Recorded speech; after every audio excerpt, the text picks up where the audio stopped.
दिल्ली के जंतर मंतर पर पहलवानों का धरना जारी है। आज पहलवानों के धरने का तीसरा दिन है। दोपहर 1:30 बजे पहलवान आज प्रेस कॉन्फ्रेंस करेंगे।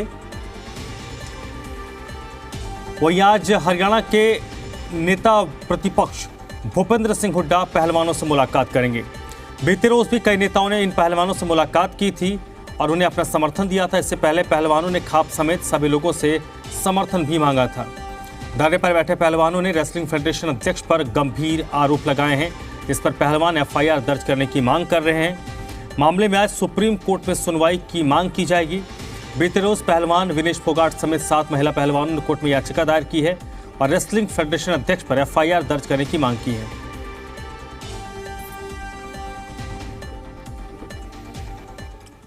और सुप्रीम कोर्ट में पहलवानों की याचिका पर सुनवाई हुई है। याचिका में लगाए गए आरोप काफी गंभीर है। सुप्रीम कोर्ट ने याचिका को देखा है, सुना है। उसके बाद सुप्रीम कोर्ट ने कहा है कि जो आरोप लगाए गए हैं वो काफी गंभीर है। वकीलों की तरफ से क्या कुछ कहना है इस मामले पर आपको सुनवाते हैं।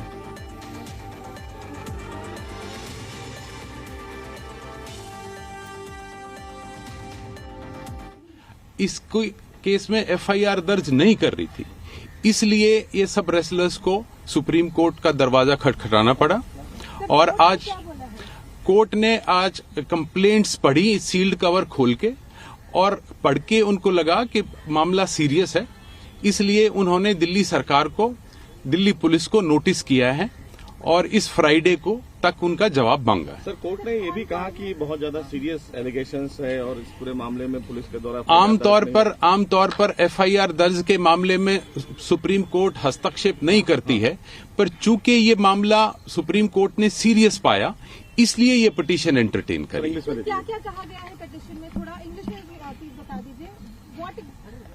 What exactly has the petition said? What are the allegations, sir? Exact allegation of sexual harassment and sexual exploitation of the women wrestlers, of course, can't be stated in the media. Those are part of the complaint which are in sealed cover before the Honorable Supreme Court, and of course those complaints are with the police. Broadly, these women, 7 of them, have filed complaints before the police station seeking registration of FIR and action, including under POCSO, because one of them is a minor. So we are seeking registration of FIR and further follow-up action strictly in accordance with law. And the Supreme Court has been kind enough to entertain the petition, keeping in view the seriousness of the matter and of course the allegations. And even in the mentioning, the matter was taken. तो एक तरफ पहलवानों का धरना जारी है, तो दूसरी तरफ सुप्रीम कोर्ट से पहलवानों के लिए एक अच्छी खबर आई है। पहलवान जो मांग कर रहे थे कि सुप्रीम कोर्ट उनको मामले में इंटरवीन करे, सुप्रीम कोर्ट ने याचिका को स्वीकार कर लिया है। वकीलों की तरफ से बताया गया कि सुप्रीम कोर्ट ने इस याचिका को इसलिए स्वीकार किया है क्योंकि सुप्रीम कोर्ट को जो सीलबंद लिफाफा दिया गया है उसमें सुप्रीम कोर्ट ने पाया है कि ये जो मामला है वो गंभीर है। इसलिए दिल्ली पुलिस को शुक्रवार तक नोटिस जारी किया गया कि इस मामले में सुप्रीम कोर्ट को जवाब दे कि आखिर इस मामले में क्या कुछ कार्रवाई हुई है। आदित्य प्रताप सिंह इस वक्त मेरे साथ जुड़ रहे हैं दिल्ली से, इसी पर ज्यादा जानकारी के लिए। आदित्य, जो चाहते थे रेसलर्स, अभी तक सुप्रीम कोर्ट से उनको उनके अनुरूप फैसला हुआ है, क्योंकि अब दिल्ली पुलिस बाध्यकारी होगी कि सुप्रीम कोर्ट को उनको जवाब देना होगा कि जो 7 रेसलर्स ने कंप्लेंट दी थी उस पर दिल्ली पुलिस ने क्या एक्शन लिया। बिल्कुल, देखिए धर्म, तस्वीरों के साथ साथ आपको जानकारी भी देता जाऊंगा। इस समय यहाँ पर आप देखिए जो पहलवान हैं वो सभी पहलवान पहुंच चुके हैं। संगीता फोगाट, विनेश फोगाट, इसके अलावा साक्षी मलिक, बजरंग पुनिया समेत कई पहलवान यहाँ पर जो हैं वो यहाँ पर पहुंचे हुए हैं। और अभी जो सुप्रीम कोर्ट से राहत मिली है उसको लेकर बजरंग पुनिया ने जी मीडिया से एक्सक्लूसिव बातचीत की। उन्होंने कहा कि हम 1:30 बजे इस पे पूरी तरीके से बात करेंगे, लेकिन अभी फिलहाल हम कहीं ना कहीं न्यायालय पे हमें पूरा भरोसा है और न्यायालय को इस निर्णय के लिए धन्यवाद देना चाहते हैं। और जिस तरीके से सुप्रीम कोर्ट ने मामले की गंभीरता को देखते हुए दिल्ली पुलिस से शुक्रवार तक का दिल्ली पुलिस को समय दिया है, वहीं दिल्ली पुलिस दूसरी ओर इस पे जांच शुरू कर चुकी है।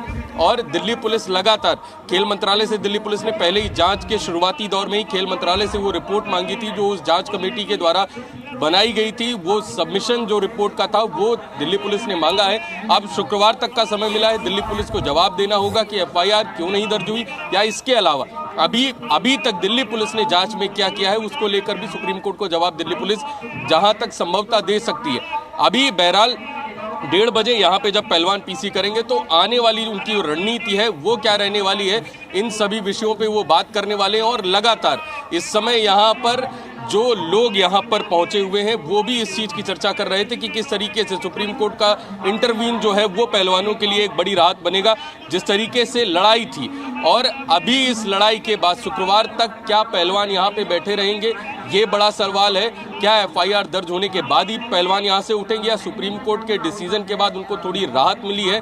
बहुत सारे सवाल ऐसे हैं जिनके जवाब जो हैं वो बजरंग पुनिया समेत अन्य पहलवान, चाहे वो साक्षी मलिक हो, विनेश फोगाट हो या संगीता फोगाट हो, वो सभी लोग 1:30 बजे जवाब देंगे। जी चलिए, आपके पीछे हम तस्वीरों में देख पा रहे थे कि जो एक तनाव खिलाड़ियों के चेहरे पर दिख रही थी पिछले 2-3 दिनों से, आज पहली बार उनके चेहरे पर खुशी नजर आ रही है। यानी कि उनकी जो उम्मीदें देश की सर्वोच्च अदालत से थी वो फैसला उनके अनुरूप आया है। अब क्योंकि सब कुछ शुक्रवार तक होगा तो ये लोग अपने धरने को कंटिन्यू रखेंगे या खत्म करने पर विचार कर रहे हैं? बिल्कुल, देखिए वही बता रहा था कि अभी कहीं ना कहीं पहलवानों के बीच में एक जो उम्मीद की किरण है वो जागी है। और कहीं ना कहीं जो सुप्रीम कोर्ट का निर्णय आया है केस की गोपनीयता को लेकर भी, और जो दिल्ली पुलिस से जवाब मांगा है शुक्रवार तक का, वहां को लेकर भी कहीं ना कहीं पहलवानों में एक उम्मीद जागी है कि अब कहीं ना कहीं जो न्याय है जिसके लिए वो लगातार लड़ रहे थे वो मिल सकता है। लेकिन हाँ, धरने को कंटिन्यूएशन को लेकर जो 1:30 बजे प्रेस कॉन्फ्रेंस होनी है बजरंग पुनिया के द्वारा, उसमें कहीं ना कहीं चीजें स्पष्ट होंगी कि पहलवान अभी भी लगातार धरने पे बैठे रहेंगे या ये धरना यहीं समाप्त होगा। संभवतः उम्मीद जताई जा रही है कि पहलवान लगातार धरने पर बैठे रहेंगे जब तक FIR दर्ज नहीं होती। जैसा कि पहले से बजरंग पुनिया, साक्षी मलिक और विनेश फोगाट ये कहते आ रहे थे कि FIR दर्ज हो और अरेस्ट हो, उसके बाद ही यहाँ से धरने से उठा जाएगा। 1:30 बजे बहुत सारी स्थिति जो है वो स्पष्ट हो जाएगी। जी चलिए, तो हमें 1:30 बजे तक का इंतजार करना होगा, उसके बाद ही आगे की रणनीति इन पहलवानों की क्या होगी ये महत्वपूर्ण है। इसके अलावा एक अपडेट ये भी चाहेंगे आपसे आदित्य, क्योंकि आप सुबह से वहां पर मौजूद हैं। आज कई लोगों के पहुंचने की बात हो रही है, भूपेंद्र सिंह हुड्डा के पहुंचने की बात हो रही है, तो कुछ टाइम पता चल पाया कितने बजे के आसपास ये नेतागण पहुंचेंगे?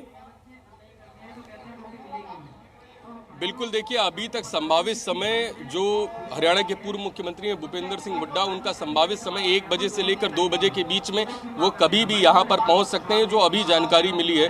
इसके अलावा कुछ ही देर में यहाँ पर जो खाप पंचायत के लोग हैं उन्होंने भी पहुँचना शुरू कर दिया है। कई खाप पंचायत के जो नेता हैं वो यहाँ पर आ भी चुके हैं। लेकिन अभी एक जो बड़ी सूचना कांग्रेस के वरिष्ठ नेता और पूर्व मुख्यमंत्री हरियाणा भूपेंद्र सिंह हुड्डा की है, वो 1 बजे से 2 बजे के बीच में यहाँ पर संभवतः खिलाड़ियों को समर्थन देने के लिए यहाँ पर पहुँच सकते हैं।